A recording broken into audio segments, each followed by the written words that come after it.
1 verse 10, it says, "For thy violence against thy brother Jacob, shame shall cover thee, Yep. and thou shalt be cut off forever." So the violence that took place, because the real violence that Esau done to Jacob was in what you know as America.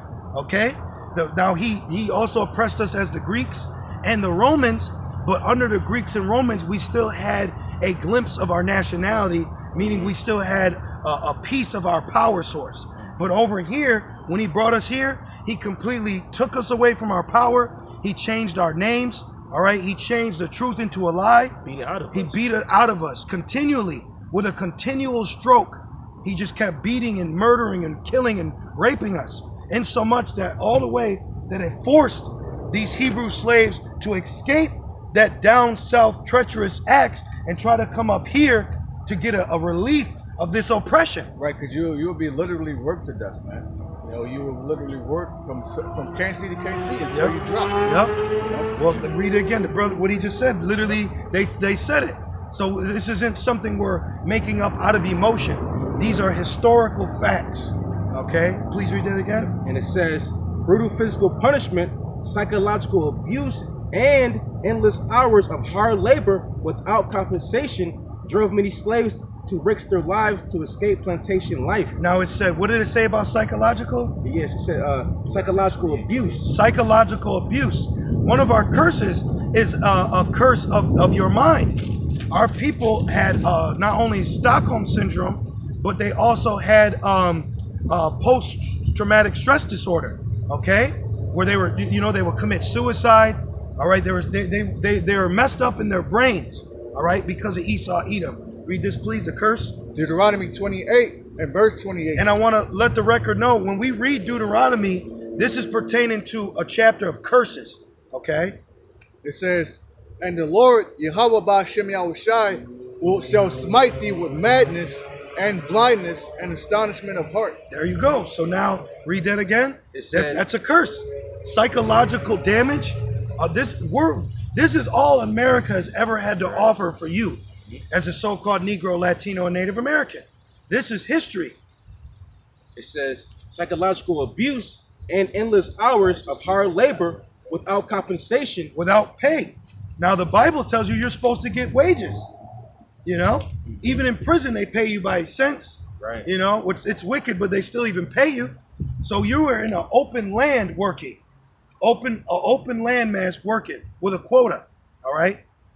And it says drove many slaves or Israelites to risk their lives to escape plantation life. Hebrew Israelite slaves. You see, it said what? To what? Escape? It says to risk their lives to escape plantation life. They had to risk their life to escape plantation life. Yeah. Literally escape. Okay?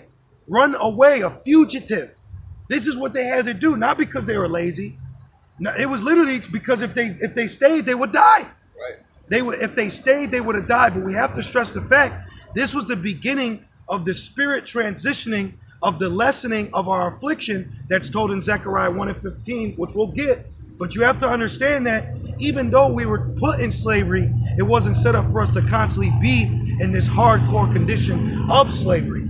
All right. And remember, there's prophecies of Elijah coming back. So that proves we weren't always set up to be just in chattel slavery, handcuffed and, you know, bells around our necks and, you know, walking. No, the Lord set it up for us to get an awakening. The mere fact that the land we're standing on was once an underground railroad station called Zion, a place to hide for our people as escaped slaves. Now we are standing here through the spirit in boldness, prophesizing and reading out the scriptures. Right, because we had to fall away. There had to be a falling away of us as a nation. Right. So we had to be brought over here in slavery. We had to get it beat out of us. Yeah. Because even King David, who was also a prophet, what did he say? They wanted to cut us off from being a nation through their crafty counsel. So the Most High, it makes sense that he would send teachers, send back Elijah the prophet, Abba Vivus, man. Because if he would have just sent to deliver us and we didn't know who we were, that don't make sense. There wouldn't be none to be. That's why they put Methodists on you, Episcopali, Christian. They put those as stumbling blocks. But really, what it did was it was placing the Bible in your hand without knowing it. And then we got awoken, and it's like, oh, we already have. I'm familiar with that book. So this was all by design by Yahweh Bashem El Shai. Okay? And also his words. It's still prophecy's got to come to pass. Exactly. Which us being out here doing what we're doing right now is what? Prophecy. Beautiful. Beautifully said. If you want to keep reading, please. Yep. And it says, the death of a master usually meant that slaves would be sold as part of the estate and family relationships would be broken. So, and I want to add this too. When the slave would either get a new master or he would get a new plantation, they would also change his name. They would change your name too, and then you would have to answer to that name. And that shows you in the book of Daniel. Daniel's name got changed. Shadrach, Meshach, and Abednego were their slave names. So in essence, you went from Kunta to Toby. Okay? Beautiful. Yep. You want to show them, brother? Here's a poster. Here's a poster that was put in the newspaper. Okay? It was put in the newspaper for warning the people to be on the lookout for a slave. And they said his name's either Aaron or Ape. And let's get that too. Let's get the bywords. Deuteronomy 28. The mere fact that we're called nigger, spick, wetback, savage, Indian, monkey, right. Indian. Those are bywords put on our people. Esau, if you told Esau, no, my name's Aaron, he says, no, your name's Ape. You see? Read that real quick. Deuteronomy 28 and verse 37. And thou shalt become an astonishment, a proverb, and a byword among all nations, whither Yahweh Ba'ashem Yahushai shall lead thee. You got it, brother.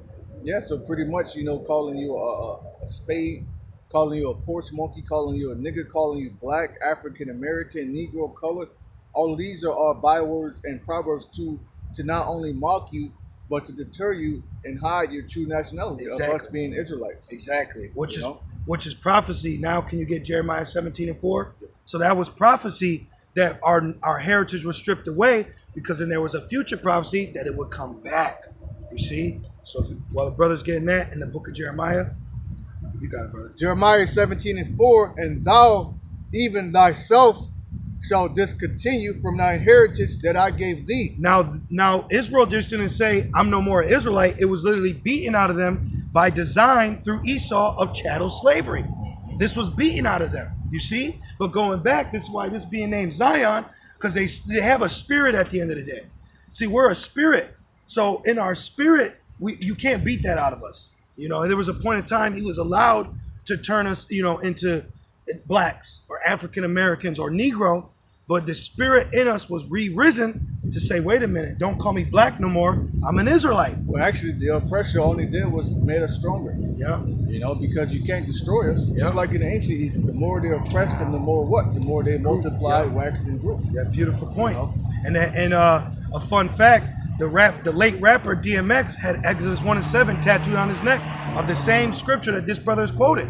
And that scripture was in where? Egypt. And where are we today? Egypt. So it perfectly coincides, you see? And all this is backed by biblical faith, but also secular history, you see? Jeremiah 17:4, and thou even thyself shall discontinue from thy heritage that I gave thee, and I will cause thee to serve thine enemies in the land which thou knowest not, for ye have kindled a fire in my anger, which shall burn forever. Did you hear that, brothers? Yep. So we literally are fulfilled in this prophecy.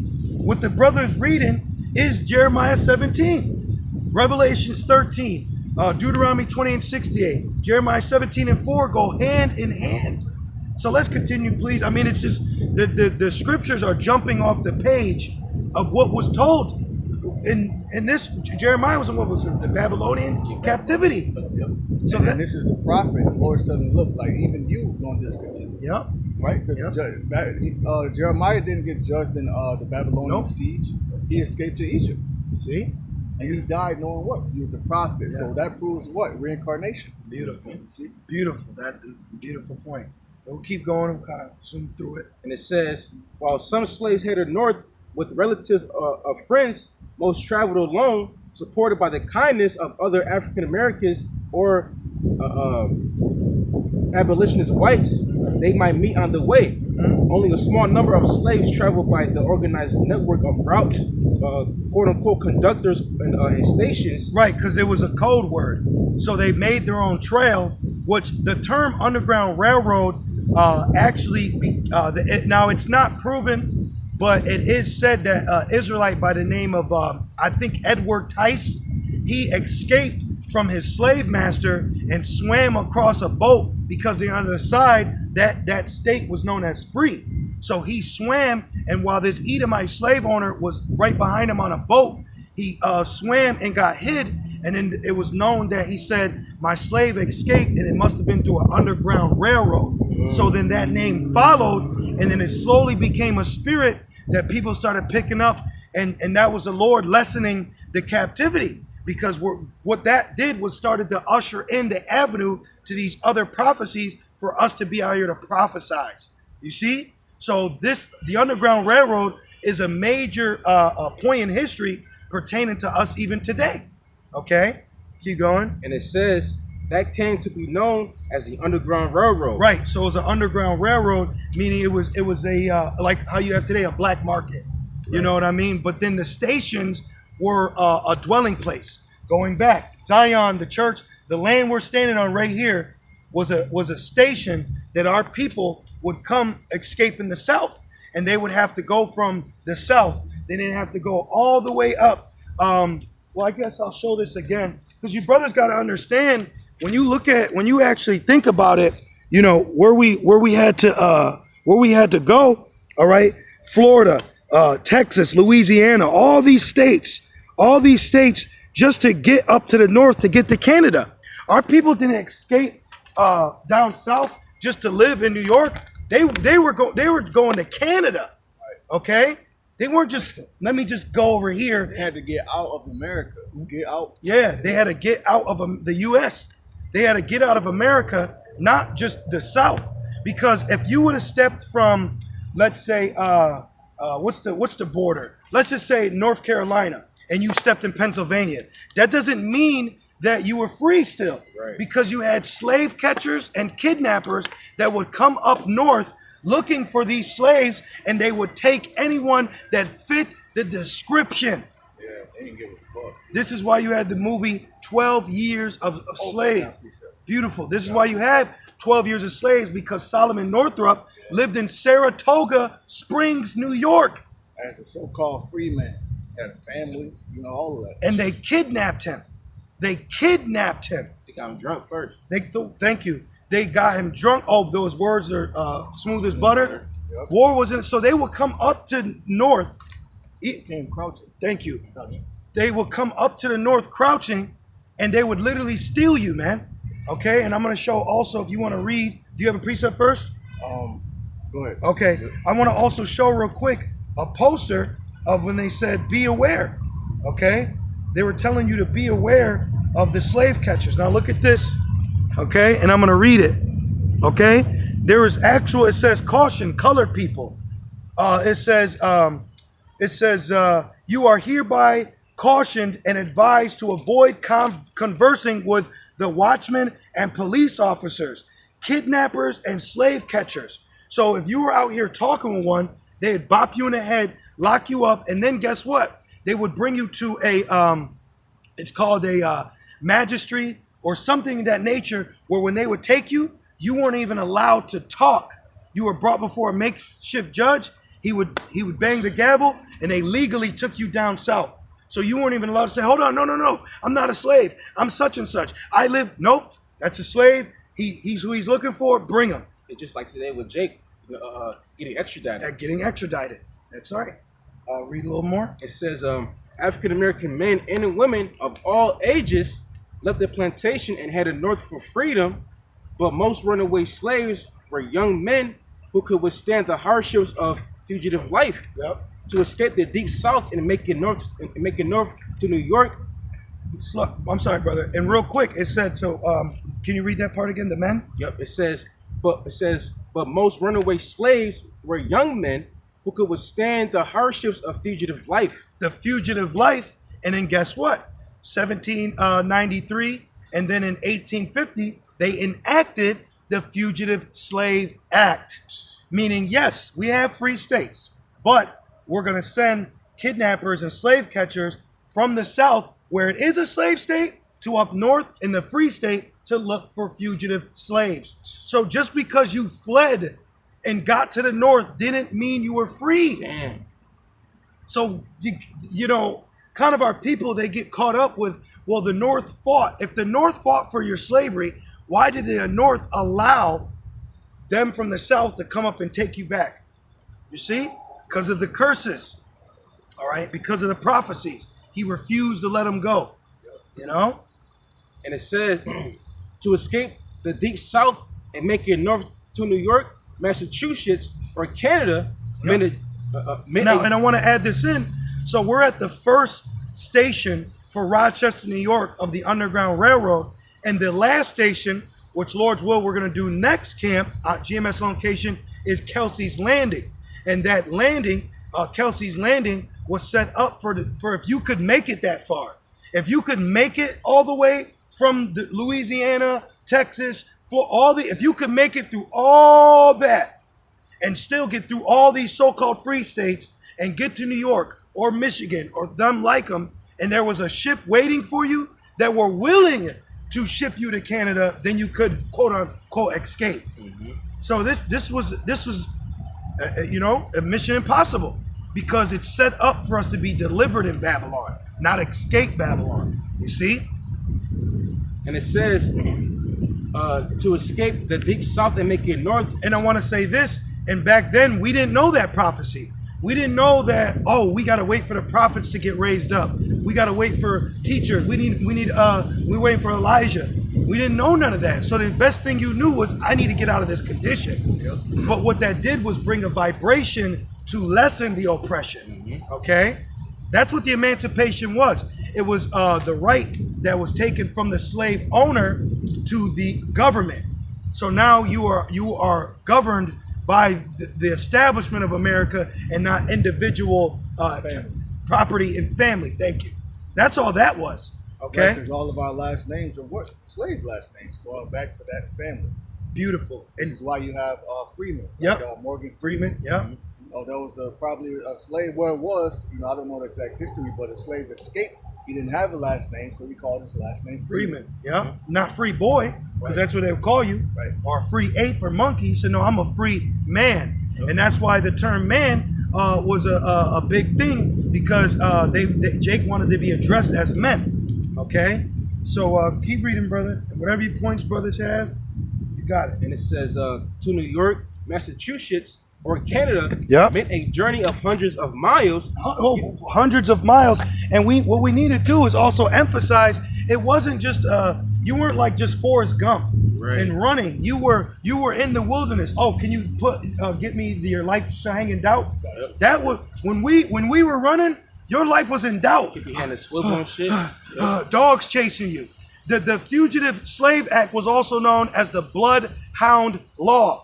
And if you're curious, and maybe you can add in post-production, if you're curious of what the Bloodhound Law was, watch the scene in Django when they had those dogs chasing the Jake in the tree. Yep. And then they tore him to bits. You see? So it wasn't just a happy-go-lucky travel. You didn't know if you were living, dying, coming, or going. And you didn't know if that white man was a one you could trust. You got it, brother? Yep. Deuteronomy 28 and 66. And among these nations shalt thou find no ease. Yeah, or we can also say what? States. Among these states you cannot find no ease, right? Neither shall the sole of thy foot find rest. Because you're running 10 to 20 miles at a time. Me and the brother actually Googled it. From where we live and where 20 miles is over a 9-hour walk. And that's just a continuous walk. That's not hiding. That's not the brush. That's not waiting. That's not live in a swamp. Right. You know, hiding out in barns, having dogs chase you. You got no shoes on your feet, no food, no water, no shelter.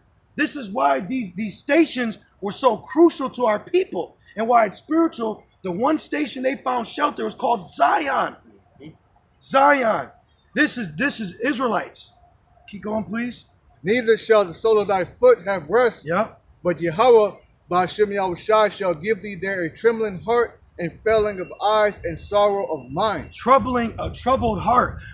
Is he coming? Did you know also in the Underground Railroad, if we could, we would be in makeshift wagons where it would be the wagon, but you were hidden underneath. You know, there was different things. There was little rooms that you hid in. And houses and stuff. And there's houses out here. There's houses out here. And you know it's a good movie? Queen and Slim.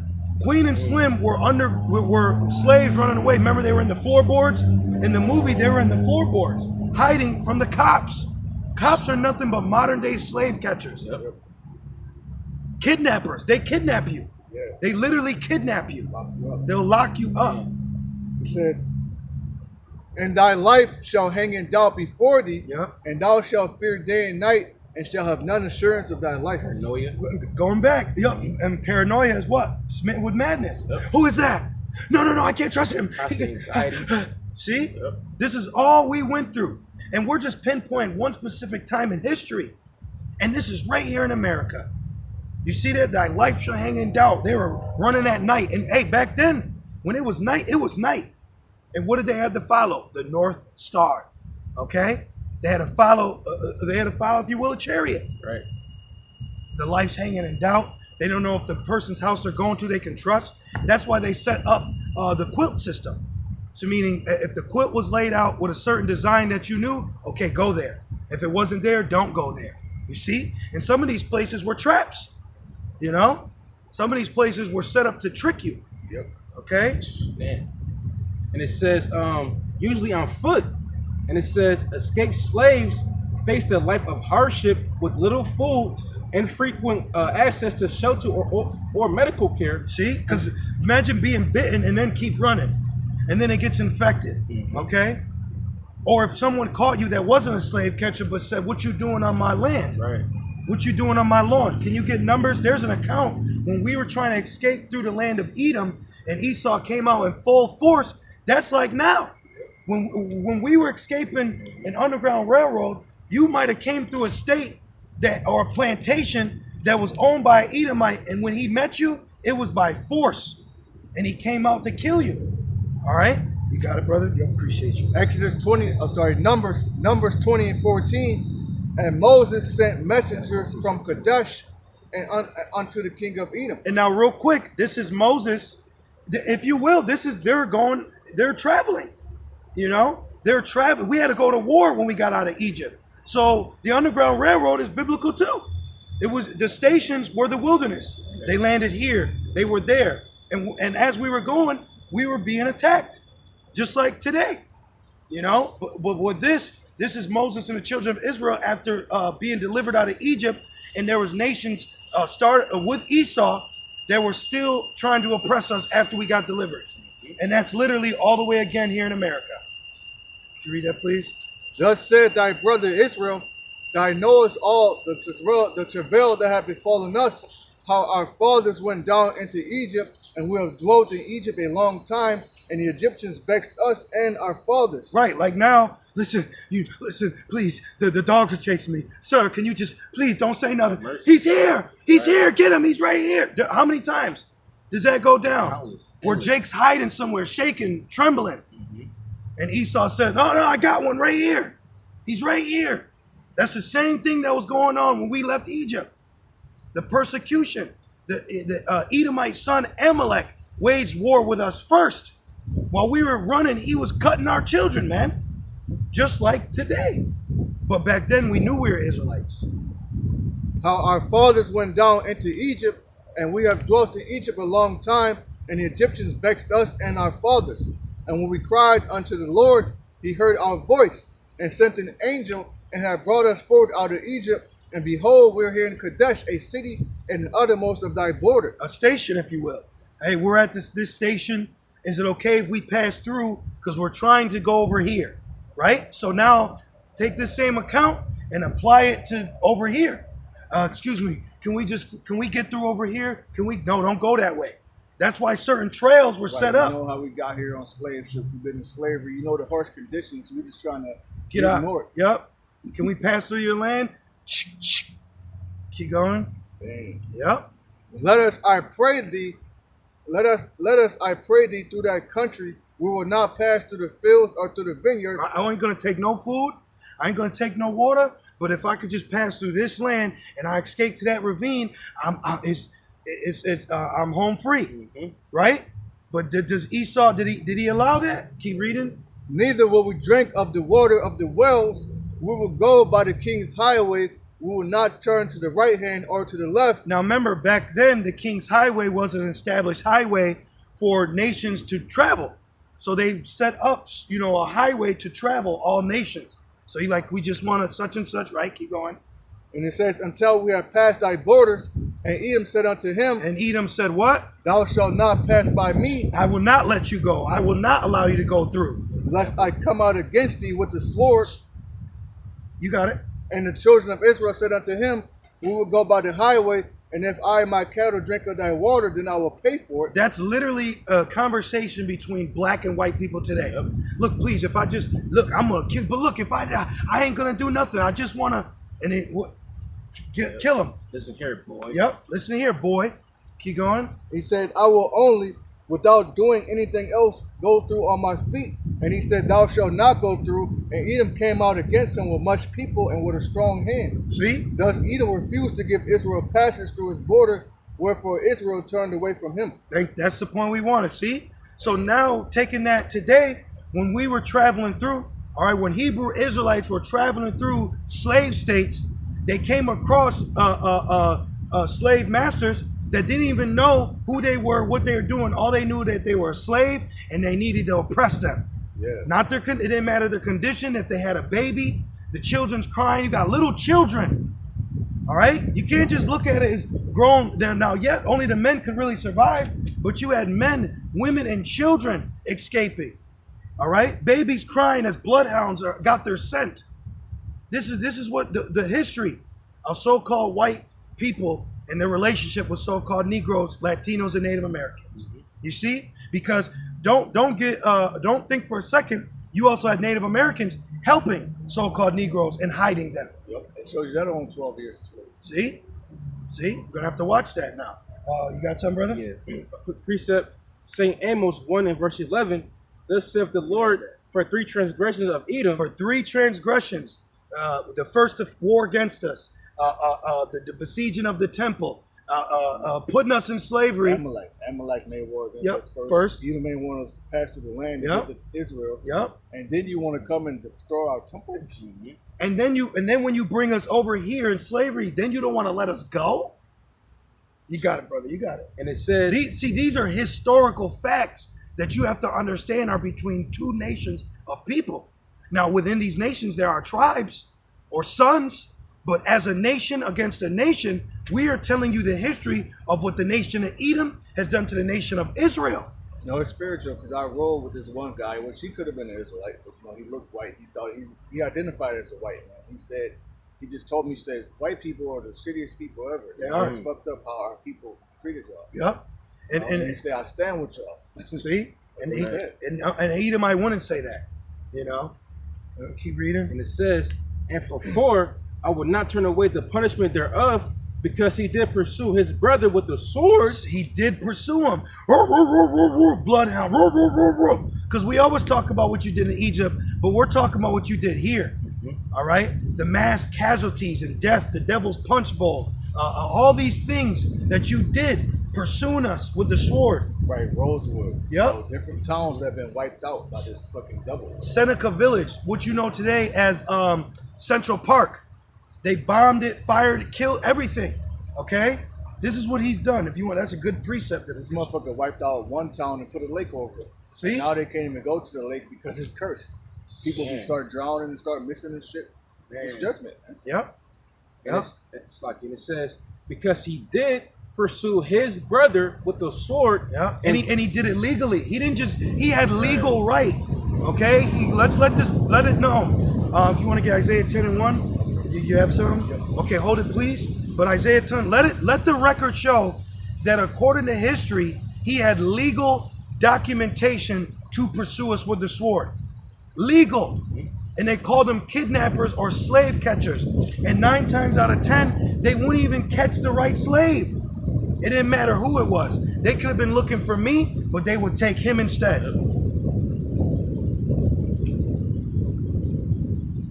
Yeah, if you want to start bringing more, and you got it, brother. Isaiah 10, verse 1. Woe unto them that decree unrighteous decrees. In 1850, the Fugitive Slave Act of 1850, okay? When Pennsylvania abolished slavery in 1780, but not New York, okay? So they made a Fugitive Slave Act to where they were allowed to come up into free states. And basically, if I see a black person that ain't on a plantation, I'm gonna enslave them. And guess what they would have to do to prove that they were free? They would have a piece of paper, freedom of certificate. And you know what they would do? Rip it, burn it, or shoot it away. Woe unto them that decree unrighteous decrees, and that right grievousness was there prescribed. Yeah, and they prescribed it. That was grievous to us. Here it is, you made it to the north. Let's just say, I'm finally free. And then someone comes, well, listen, they also just passed a Fugitive Slave Act, so if they find you here, they're going to take you. Then he's got to keep running. He's got to keep running. Just because you made it to the north didn't mean you made salvation. Okay? Back in Amos 1 and verse 11, and it says, because he did pursue his brother with a sword and did cast off all pity, Yep. and his anger did tear perpetually. And it tear through the bloodhound dogs. It tear through going in homes. All right? They will kill even their own people looking for us. All right? Esau has been created to be a continual oppressive stroke on the nation of Israel. Right. Jim Crow laws. Yep. Ku Klux Klan. Margaret Sanger. Planned Parenthood. Well, to add to that, and a fun fact, the Underground Railroad lasted 65 years until 1865. Do you know what started in 1865? Immediately, the Ku Klux Klan segregation. So they freed you, but even though they freed you, you couldn't drink from where they drink, eat where they eat, walk where they walk. And guess what? In the North, Nathaniel Rochester, when he freed his slaves, he rehired them as indentured servants and still didn't pay them. So he just changed the label. You see? No, that's not a slave. That's my servant.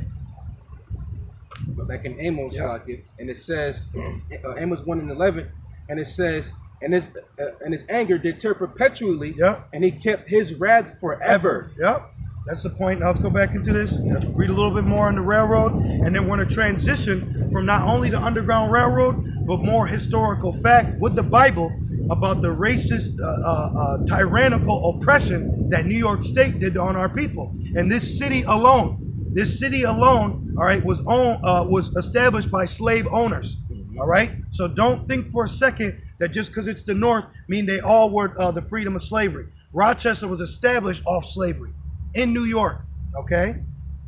And it says, escaped slaves faced a life of hardship with little food and frequent access to shelter or medical care. And this is why we eat our defiled bread among the Gentiles, because we had to eat. Now, it was forced. We had to eat shrimp. You had to eat things from creeks, crawfish, okay, chitlins, all right? Those cuisines that who you know as Negroes today, so-called Negroes, they ate that out of oppression and fear in those scraps they were given, all right? That's why they eat those today. Pig. That's why they eat those things today, all right? And it wasn't just pig. It'd be the fat of the pig. Right. And it says,